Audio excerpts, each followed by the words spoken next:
Hi guys, for today's video ay tuturuan ko kayo kung paano mag-set up ng GCash account. First, ay open nyo tong GCash. Wala pa kayo nito, pwede naman kayo mag-install dito sa Play Store. Tapos, lagay nyo dito number nyo.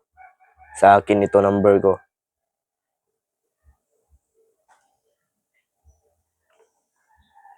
Tapos nyan, may makita kayong ganito.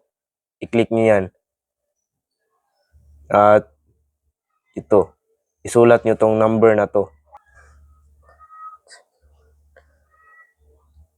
Tapos, pindutin nyo to. Tapos, ilagay nyo ang birthday nyo. Confirm. Enter your first name.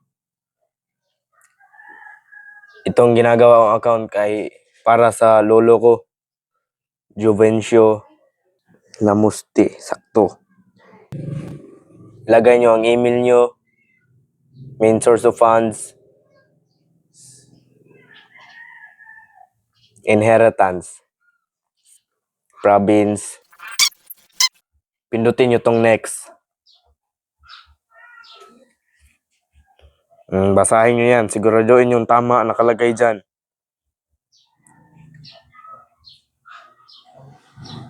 At maglagay kayo ng password dito. Click confirm.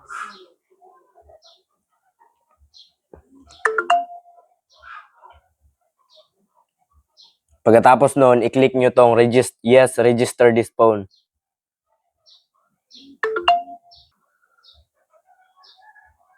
Tapos submit. At voila! May GCash account na kayo. Next video naman ay how to verify a GCash account. Okay guys, thank you and subscribe. Hi guys, for today's video ay tuturuan ko kayo kung paano mag-set up ng GCash account. First, ay open nyo tong GCash. Wala pa kayo nito, pwede naman kayo mag-install dito sa Play Store. Tapos, lagay nyo dito number nyo. Sa akin ito number ko.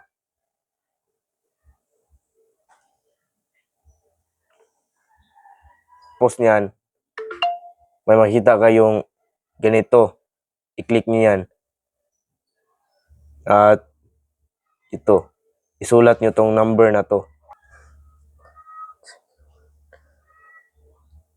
Tapos, pindutin nyo to. Tapos, ilagay nyo ang birthday nyo. Confirm. Enter your first name. Itong ginagawa kong account kay para sa lolo ko. Juvencio Lamusti. Sakto. Lagay nyo ang email nyo. Main source of funds. Inheritance. Province. Pindutin nyo tong next. Basahin nyo yan. Siguraduhin yung tama nakalagay dyan.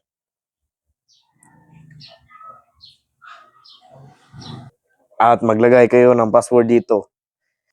Click confirm.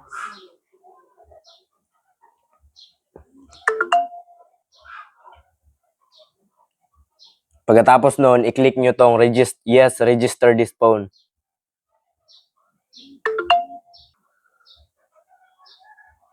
Tapos submit. At voila! May GCash account na kayo.